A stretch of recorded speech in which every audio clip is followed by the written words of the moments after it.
Hello everyone! We're going to take a first look at the fight against Flamebender Ka'graz, one of the bosses in the Blackrock Foundry. All of our experience with the fight comes from early beta testing, so this is definitely subject to change for the launch. At the start of the fight, in addition to Flamebender Ka'graz, you will have to also fight Aknor Steelbringer. This mob has low health and only two abilities, Devastating Slam and Drop the Hammer.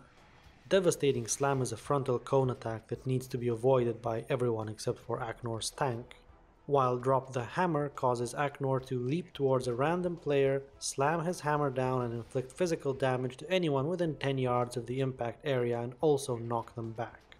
Since it appears that the best strategy will be to nuke Aknor down at the start of the fight, and since his health is so low that he dies very quickly, he's not really a problem or a concern for the strategy of the fight.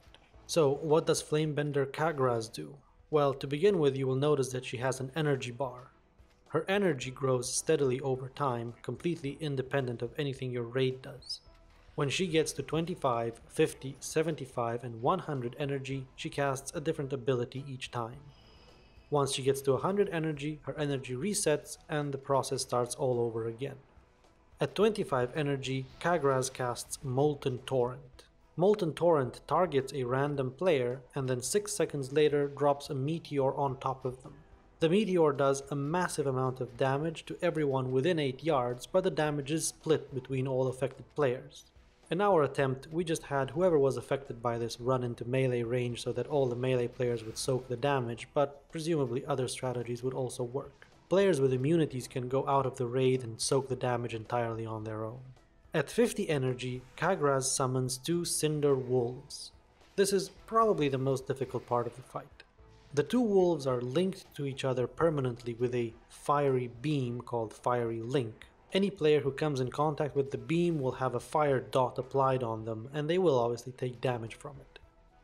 At any given time, one of the two Cinder Wolves is fixated on a random raid member, while the other one is overheated.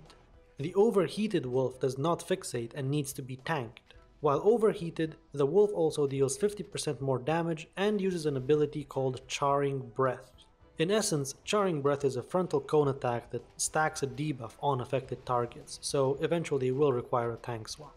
Once the wolf that is fixating has changed its fixate target twice, they will swap, and the previously non-fixating Cinder Wolf will start fixating, while the fixating wolf will overheat. It is also important that the two wolves die roughly at the same time because otherwise they heal each other. At 75 energy, Ka'graz casts Blazing Radiance. This is a debuff applied to random raid members that causes them to effectively pulse damage in an area around them. These players just need to move out of the raid. Finally, at 100 molten energy, Ka'graz casts Firestorm. This deals raid-wide fire damage for 12 seconds and also causes molten orbs to spawn above the raid and deal damage in random areas of the floor. Finally, once Firestorm ends and Ka'graz's energy is depleted, she will cast Flame Fury. This causes her to effectively have greatly buffed attack damage, which also applies a debuff on the tank, forcing a tank switch. In addition to these energy-dependent abilities, Ka'graz also uses two other abilities. Throughout the fight, as you can see, she summons Enchanted Armaments. Essentially, these are weapons that spawn and remain in place for a long time, spinning and dealing damage around them. The weapons appear, at least on the beta, to last for the entire duration of the fight, and they therefore constitute a soft and rage mechanic. The final ability that Ka'graz uses is called Lava Lash. This targets a random raid member and deals damage to anyone within 7 yards of the impact area, leaving behind a sort of fire line. Any other player within 6 yards who gets hit by this explosion will also trigger a fire line. So if the entire raid is stacked, or simply if multiple people are stacked and get hit by Lava Slash, you can end up with quite a lot of fire in the room. And these are all of Ka'graz's abilities.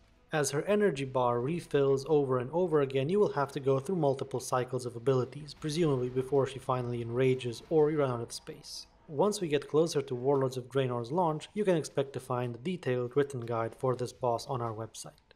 Thank you for watching and good luck.